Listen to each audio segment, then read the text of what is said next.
Hi friends, நான் தான் உங்கள் ரவுடி போலீஸ். இந்த வீடியோ அதை பற்றினா NS 125 2024 மாடல். இந்த வண்டி இப்போ நல்லா நிறையா பேர் வந்து வாங்குகிற வண்டி தான். இன்னும் நிறையா பேர் வந்து வாங்கணும்னு நினச்சிட்டு இருக்க வண்டி தான். ஆனாலும் இருந்தாலும் ஒரு சின்ன சந்தேகம் வரும், என்ன இதோட மைலேஜ் எவ்வளோ இருக்குன்னு. மேக்ஸிமம் எல்லாம் கேட்குறது இதோட மைலேஜ் தான். நானுமே இந்த வண்டியை வந்து எடுத்து இப்போ கிட்டத்தட்ட ஒரு 1500 கிலோமீட்டருக்கு மேலே வந்து ஓட்டிட்டேன். இதில் ஃபஸ்ட்டு ஒரு 1000 கிலோமீட்டர் வரைக்கும் வந்து ஸ்பீடாமீட்டர் கேபிள் எதுவுமே மாட்டல. ஆனால் அப்போயே எனக்கு இது ஒரு நல்ல மைலேஜ் கொடுத்த மாதிரி தான் எனக்கு இருந்துச்சு. இப்போ தான் போயிட்டு ஃபஸ்ட் சர்வீஸ் முடிச்சுட்டு ஸ்பீடாமீட்டர் கேபிள்லாம் மாட்டிட்டு ஆடியோ எல்லாமே பண்ணிட்டு இருந்தேன். அத்தனைக்கு நான் இருக்கிறது எல்லாமே வந்து ஹில்ஸ் ஏரியா, ரோடு இந்த மாதிரி தான் இருக்கும்.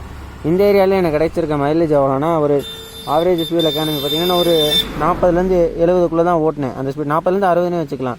அப்படி ஓட்டும் போது எனக்கு ஆவரேஜ் ஃபியூல் எக்கானமி வந்து ஒரு 63 வரைக்கும் எனக்கு கிடச்சிருக்கு. ஆனால் இதே இது நான் தமிழ்நாட்டு ரோட்டில் இதே ஹைவேல வரும்போது எனக்கு 68 வரை கிடச்சிச்சு.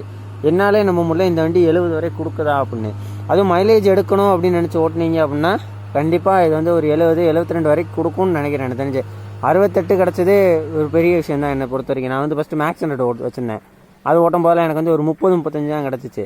அதை ஓட்டிட்டு இப்போ இதை ஓட்டும் போது எனக்கு பவர் ட்ராப் இருக்குது. ஆனால் இதை ஓட்டும் போது கிடைக்கிற அந்த மைலேஜ் செம்மையான மைலேஜ். யாருக்கும் தேவை அப்படின்னா இதை பற்றி ஃபுல் வீடியோ போகணுன்னா கமெண்ட் பண்ணுங்கள். நான் மறக்காமல் வீடியோ போகிறேன். அப்புறம் அந்த வீடியோ பிடிச்சிருந்துச்சுன்னா லைக் பண்ணி ஷேர் பண்ணி கமெண்ட் பண்ணுங்கள். மறக்காமல் நம்ம சேனலை சப்ஸ்கிரைப் பண்ணிக்கோங்க.